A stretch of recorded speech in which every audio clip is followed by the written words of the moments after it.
After watching Isaac Arthur's wonderful video about spaceports, well, he referenced a lot to the Gateway Foundation, and I got into some research around them because, well, the whole project sounded quite promising to me because I would want to live in space. So his video had around 200,000 views, and the Gateway Foundation is a company and they have a YouTube channel from which Isaac Arthur pretty much sourced his video material for this very video. But they have only 6,000 subscribers right now, around 5,000 when I researched them. So they have now a little gain, but in the end it is not a lot. So I got deeper into research and try to find out if this whole thing is legit. Is it legit what they want to do, how they want to do, and will they do it? And it is not easy to answer this question, but in the end I will tell you why I would support it even if it was a ruse. So the thing is, I'm biased. I want it to be legit. You have to take this into consideration about all the things I say. I want it to be legit. So there are some facts around the Gateway Foundation. There is a CEO, Mr. Bilkow, and he was a former pilot, and he wants to create a spaceport that will open up the space for the normal middle class average citizen. It's not just, he pointed out that by tax money a lot of militaries and very rich people went to space, but not one middle class normal guy. So there is an office around here, there is a registered office, but it is small and this is just a post box, and there are no employees. So there are no technicians, no engineers, no rocket scientists to make this thing really work. There is one guy with a dream, in essence. So the idea is that he financed the whole thing via a lottery, and the idea is that part of the gains from the lottery went into the spaceport and the other thing goes back into the lottery. So the reasoning behind this is he will not get tax money and he can't sell docking fees when he has no space station to start with. So he has to get this thing into place. And how to do that? Well, lotteries in America create around the money that is needed to create the ISS for pretty much every year. So there is a lot of money into that. So how does this whole lottery thing work? Well, in the lottery you can, as far as I understood it, you can get money out of that, but you can also get a flight to this, well, space station that is not there right now. So if you are now into the lottery and you pay something and you win a trip to the space station, you will not go to space unless the space station is there, which is kind of a problem because it is not absolutely transparent how much money will go into the money section and how money will be said in, okay, we put back some money for putting people then into space in 10 or 20 years when the space gate is finally opened. This is one of the things. You see, this lottery thing is per se a good idea. I would really say it is a good idea because, well, you can't finance this whole thing via Kickstarter. You need a lot of money and you have to give people some emphasis, and a lottery is perhaps a good idea. I think it is not a good idea that he wants to do this in America for taxation reasons. I think there are better alternatives in the rest of the world. Not Austria, don't come to Austria. It's not possible to do this here, but America is still not the best option for this thing. But the idea is you have to get this whole lottery thing started. So here comes the membership, the cruise, as he called it, into place. The members should pretty much finance the lottery system, the ground system that will finance the rest, and then the lottery will finance the spaceport. So you can become a member, you pay something, then he will put in place a lottery, and this lottery then will make as much money that he can create a spaceport.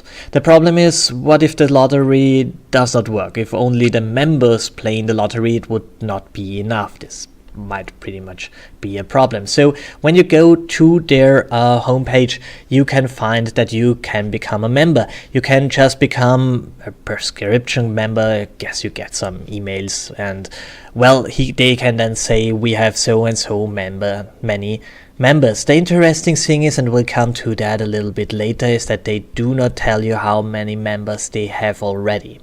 And they point out that there will be a selection. There will be the first 1,000, the first 10,000, the first 100,000, and they will get benefits from this whole system. So when this whole thing started and he will sell shares, the first 1,000 will have a primary right to buy shares, and then the next 10,000 and the next 100,000 and so on and so on. So you can play with the whole thing. You can just subscribe to it pretty much. It does not cost anything, or you can pay them $30. $30 is not a lot. If we say about 6,000 people have subscribed, I mean, do the math. How many people put their money where their mouth is? Not a lot, I tell you. But I guess there is not a lot of money coming in every year, but it would be pretty nice if it's just a scam, because then he gets a lot of money and can say, oh, I need way more money. It takes another 10 years and he just takes his money and runs away at some point. So this membership thing sounds a little bit like a scam to me. But how do you put this lottery thing in place? It makes sense to do that, but it sounds kind of strange. The problem is transparency. He points out in his video that transparency is very important for him, but he does not tell you how many supporters he has. And this is something that you normally put out in the open. The problem is there are not a lot. So you can become member, and then they will see how many supporters there are, and there are not a lot, I'll tell you that. The next thing is, what about the CEO? He is the boss of the company, and he will get a cut because he's the first employee of this whole thing, and he will get something out of that.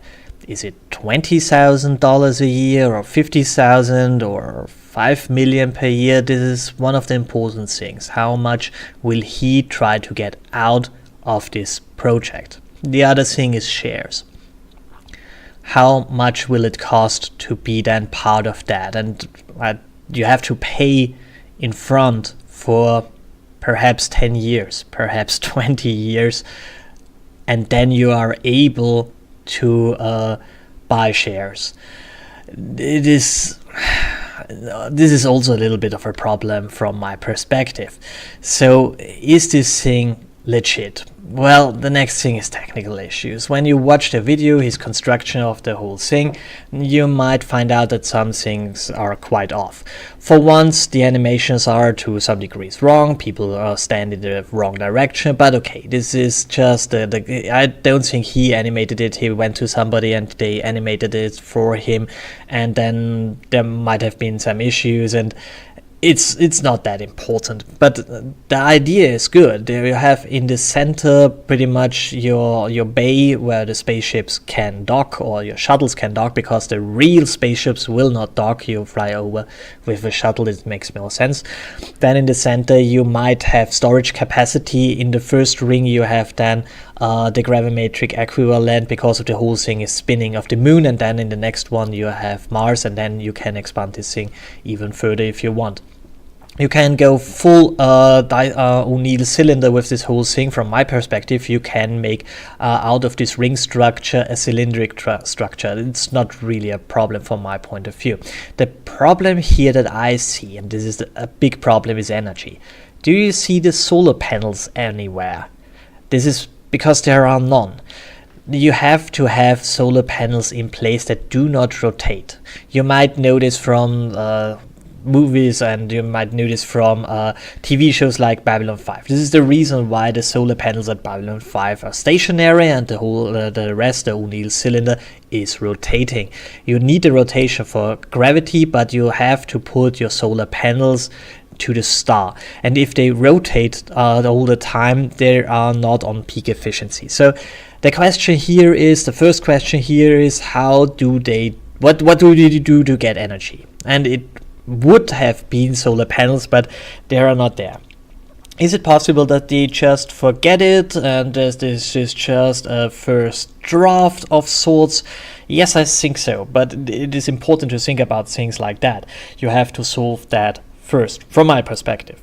The next thing is his whole thing about building the space stations. You then end up with an empty husk. There is nothing inside. You have then a lot of steel frames and a lot of steel plates, and you have a lot of empty room.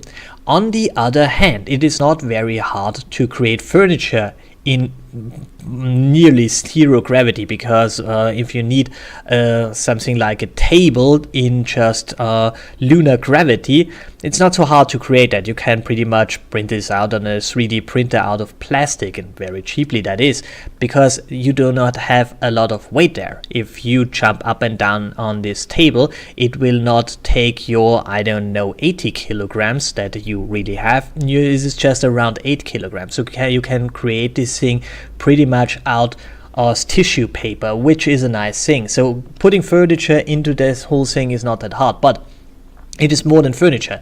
You have to have electricity. You have to put people there in place to put a lot of cable structures inside. And these things are not so simple. If you move up drums of cable onto a spaceship, this is a lot of weight added to that. So yes, they pointed out that they will start with the center core and then try to get the materials, because then it is possible to start a mining business, and you go to the asteroid belt and then you mine copper and steel and iron and things and so on, and then you put it back and they can pretty much purchase it pretty cheaply, and then they can create the bigger hub. So it is a good idea. It is viable from a lot of perspectives, but this whole thing looks from a technical standpoint not ready. It is a very basic idea that is nothing new, because rotating habitats are nothing new. The idea to build it, how they build it, is creative, I give them that, but it is also not completely on stand. For example, it would be a good idea to do this not in cubes pretty much, but in honeycombs. It would make more sense from the cylindric point of view. But however, the idea how they want to create this is good. The idea how they want to finance their thing is good. The idea how they want to finance is also good, I would say. So the big question here is, can it be done? I would say yes. From a technical standpoint, yes, but he would have to hire some people who really know their shit, which means he really needs technicians who point out what he needs, and these people, they cost a lot of money, and this will take a lot of time, because your margin of error on a space station is very, very tiny. When something goes wrong, the whole thing crashes and burns literally, and you lose everything. This is not a good idea. So you have to think about a lot of redundancies, and redundancies cost a lot of money, and so on and so on and so on. So yes, I would say it is possible to finance this whole thing via this lottery thingy, if people start to think that this lottery thing is a good idea. This goes back to the question, how much do you put into and how much do you get out? You can calculate this pretty much with every when you go to a casino, for example, you know, when you play and you play normal and you are an average guy, you will win 60% of what you are losing, which means you go into that with $100 and you will go out with 60. That's normal. That's you can calculate this, and you can also calculate this with lotteries. With lotteries, you know, you put so and so much money into it and you get always less of it out if you are the average guy. So which means overall, this is how these things make money. Some people get a lot out, and everybody thinks, of course, that he plays once and then gets the big prize for this one time. It never works like that. When you are average, you lose about 40% of what you put into it. You will win sometimes, but you will most of the time just lose, and you will lose over time 40%. So the question is, how much of this money will go into this project? How much money will go into this thing of we put people up there? And how do they calculate it? Do they say, okay, the lottery makes 10 million. I take 5 million and give this 5 millions into the spaceport. From these 5 millions, I take 2 millions away, and from these 2 millions I say, okay, this will be used for putting people into space once it is possible to do that, and the rest will go out. So you see, this makes it unattractive for the people who are there just for the money, because it will reduce the probability of getting more out that they put in, which is impossible in the first place. But from the point that they just see, okay, there is I pay $50 for this lottery ticket, but they only pay for the big prize, I don't know, $5,000 or something like that. It will not bring the people into that. So the finance issue is also there. You have to compete with other lotteries, and in the end you will have to find a thing where you put so much money back to the people that you outcompete other lotteries, which means that there is less money for the real project. On the other hand, if you want to focus on the project, you are not really fit to compete with other lotteries. So this is the thing with the lotteries. On the other hand, as I stated, I think the technological technological challenges can be met, absolutely, but you need qualified people, and these people are expensive. So is it possible this whole thing is a ruse? Is it just possible that there is one guy who wants to make money out of people who want to believe, like Isaac Arthur and me? So yes, it is absolutely possible, but why do I support it anyway? Because of trust. I mean, imagine go back to Europe in the Middle Ages and some people came over and say, hey, I have here a crate full of gold, and I would want to go over to India, and I buy with this gold a lot of spices, and I come back with the spices, and then we split the share, we split the profit. All you have to do is borrow me one of your ships. And this happened because people started to went over to India, not with their ships, but with ships of somebody else. And some people said, okay, here you have my ship, go over, buy some spices, come back, and then we are both a little bit richer. I mean, if the ship made it back, they did become very rich.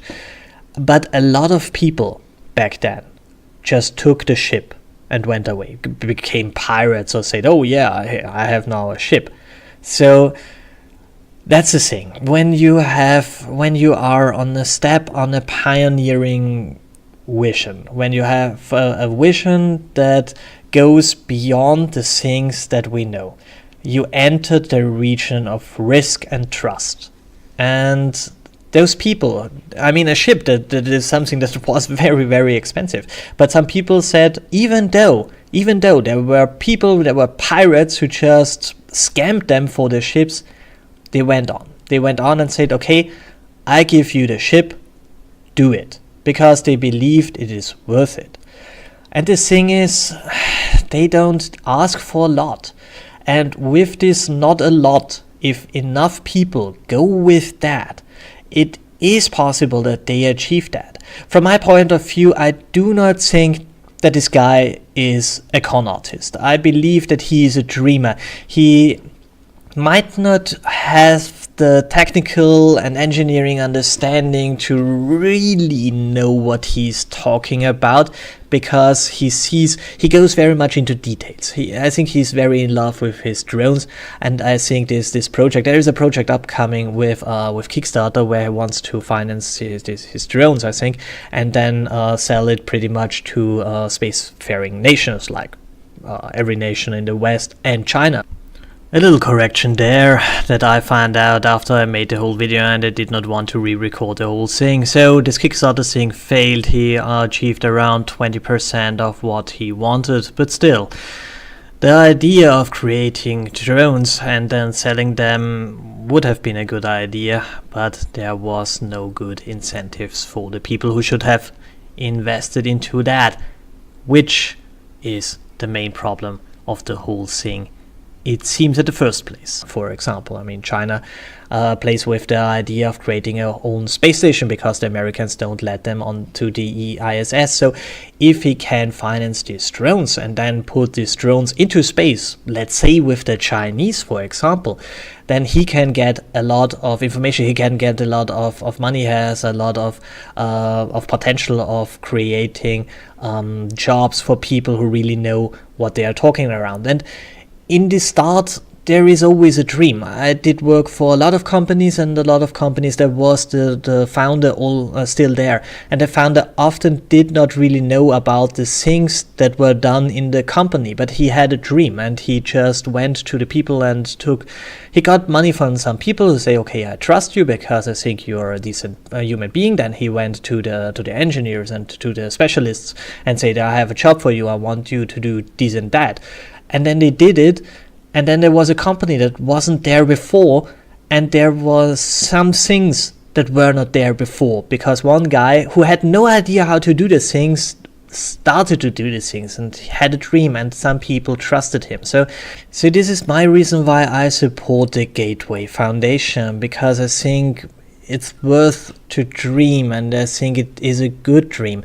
And even if it is a scam, even when it is a scam, people will say, okay, there is an interest in that, and other people will give more money for that. So for example, if some people came up and say, okay, when they start that, in the moment they start this whole thing with the space station, I start to create a company for mining asteroids, I'm full in.